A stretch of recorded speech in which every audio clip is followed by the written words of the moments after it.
Alright, in this video, I want to answer the question about why God created everything, allowed sin, even though He knew all of this was going to happen. Why did He allow this?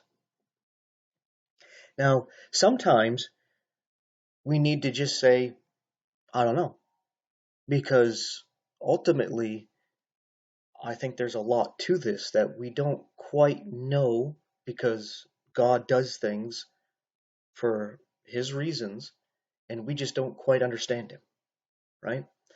Sometimes that's how it is. But we can also get to know Him through the Scriptures. So if you want to know, study the Scriptures and talk to God about it. And perhaps He'll end up revealing to you why, right? One of the things that pops to mind to me is where Jesus is asked, why was this man born blind? Was it because of the sins of his parents or because of his own sins? Jesus said, it's not because of either one. It wasn't because of the sins of the parents. It wasn't because of his own sins. I mean, he was born that way because of his own sins. What's wrong with you? He had no sin, right? And he says it was for the glory of God. You may be thinking, he's born blind for the glory of God. And I think he was like maybe 40 years old. And then Jesus finally gives him his sight. So there, the man glorifies God, and everybody else glorifies God because nobody has given sight to somebody who was born blind. It's a miracle, right? So sometimes what happens, good or bad, is for the glory of God. And as we see with the blind man being healed, we see that even though sin happens, and there's a lot of horrible things that happen, whether it happened to you, somebody you know, or you know about all the horrible things that go on around the world. We know that there's things that happen, especially to the children, to women, slavery of all kinds. It happens to men, but we feel a little bit more when it happens to those a little bit weaker. We feel for them. Because if we couldn't endure it, or we would imagine how hard it would be to endure that, we feel more for those who are weaker and more vulnerable, right? But then, at the end, God can heal everything and make it as though it never happened.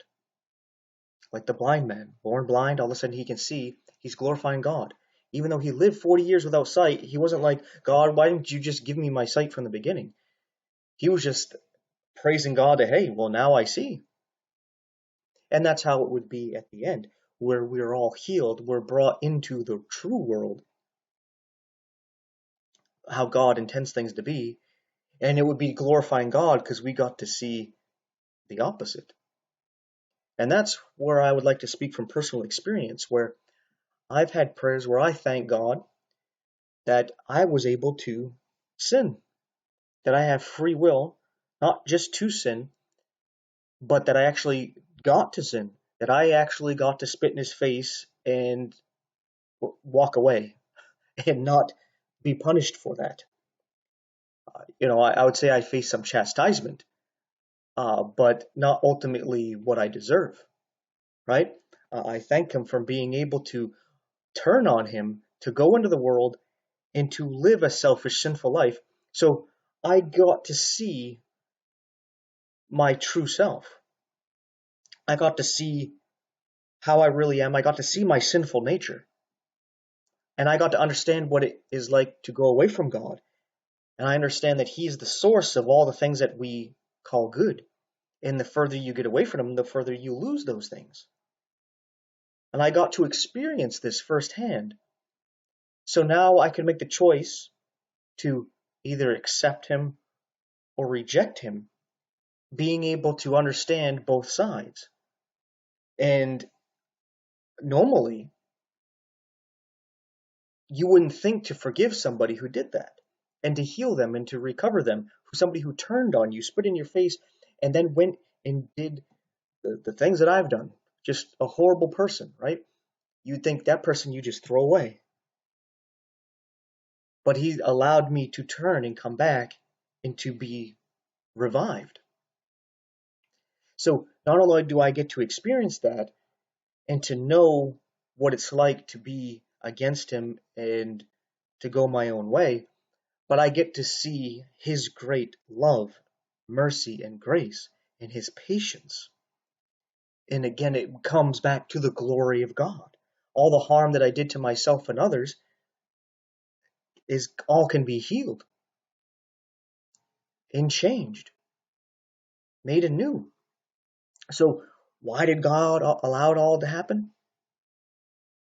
So that you would glorify God, that you would be able to see his great love, patience, mercy, and grace, and be able to see the wretchedness of sin, that you could know truly good from evil, that you're not stuck in this world of innocence as a child, like Adam and Eve, before they partook of the tree of the knowledge of good and evil, that you get to experience both, and you get to make the choice, right? And yeah, I mean, I think that answers the question. I mean, if it doesn't, please explain why, and feel free to ask more questions about this. But I think I might end up doing a couple more videos answering some questions like this, if I'm able to answer them anyway. But anyway, thanks for watching. So that fella couldn't join the church. He couldn't join the church. He couldn't get baptized. He couldn't get baptized. He woke up with God. He woke up with the devil. Are you saved? Amen. So that fella didn't take the sacraments. Didn't take the sacraments. Didn't say the rosary. Didn't say the rosary. Didn't tithe. Didn't tithe. He went to heaven. He went to hell. You saved? Didn't keep the law. He didn't keep the law. He broke the commandments. He broke the commandments. He didn't keep the golden rule. He didn't keep the golden rule. He woke up in glory. He woke up in the pit. Are you saved? You're saved. If you're not saved, you're over here or you're over here. You sure ain't in the middle. He said, Lord, remember me, thou comest thy kingdom. And Jesus turned to him and said, Verily I say unto thee, today shalt thou be saved. Just like that. You have been saved? If you ever saved, you were saved like that.